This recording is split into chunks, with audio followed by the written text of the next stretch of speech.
یا رسول اللہ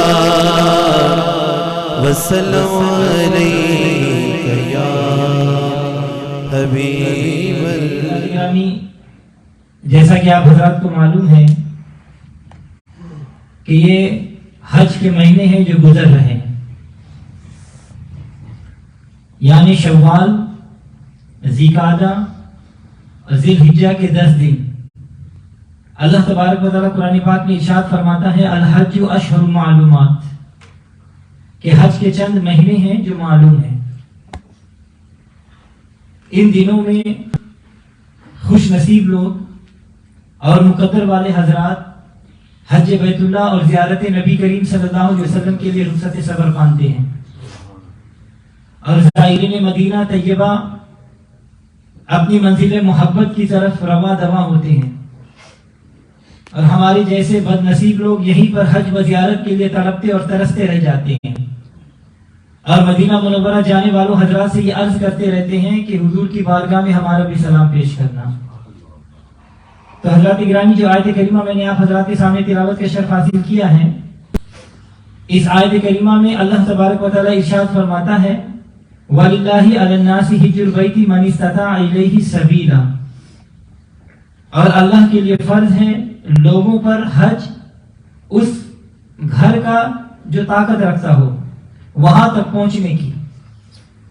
یعنی جو مسلمان صاحب مال ہو اور اتنی استطاعت رکھتا ہو کہ اس پر بار قرض یا کوئی مالی فرض نہ ہو تو اس پر حج فرض ہے. اگر وہ حج نہیں کرے گا تو وہ گنہگار ہوگا. مالی فرض سے مراد یہ ہے کہ اس پر جو فرائض و حقوق اولاد وغیرہ کے شریعت نے رکھے ہیں وہ پورے کر چکا ہو اور اب فارغ ہو چکا ہو. اگر حج پر جائے تو اس کے بعد پیچھے اس کا تمام کام چلتا رہے، تو اس فکر سے آزاد ہو تو ایک مرتبہ حج کرنا یہ فرض ہے.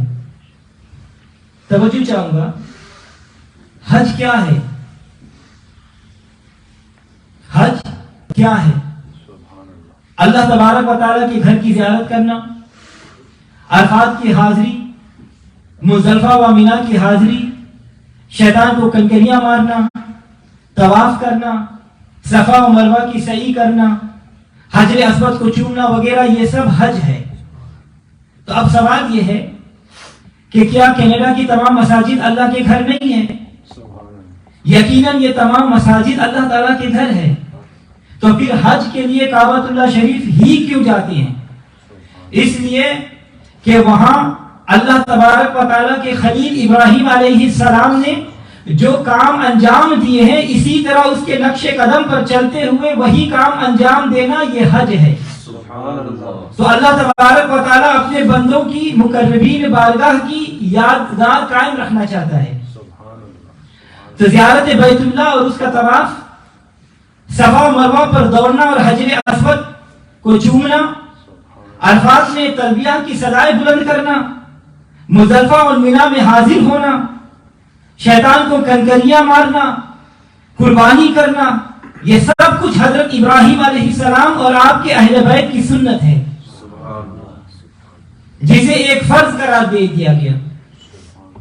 سنتیں ابراہیم علیہ السلام کی اور فرض اللہ تبارک و تعالیٰ کا، کیونکہ نبی صلی اللہ علیہ وسلم کے ذریعے حکم دے دیا گیا کہ فَاتَّبِعُوا مِلَّةَ إِبْرَاهِيمَ حَنِيفًا، کہ پس تم اتباع کرو ملت ابراہیم حنیف کی جو ہر باطل سے الگ تھلگ ہے. لہذا اگر کوئی شخص یہاں کینیڈا میں ان چیزوں کو شرک اور بدعت بھی کہتا ہو، لیکن وہاں جا کر اسے یہ سب تمام کام کرنے پڑتے ہیں، اور اس کی وجہ صرف یہ ہے کہ یہ تمام کام منسوب ہے اللہ تعالیٰ کے محبوب بندوں کے ساتھ. توجہ چاہوں گا، سارے کا سارا حج مسلک اہل سنت کے دلائل کا نام ہے. اگر ان منکرین سے پوچھا جائے کہ بھائی تم بیت اللہ کو کیوں چومتے ہو، اس گھر کے ارد گرد کیوں چکر لگاتے ہو،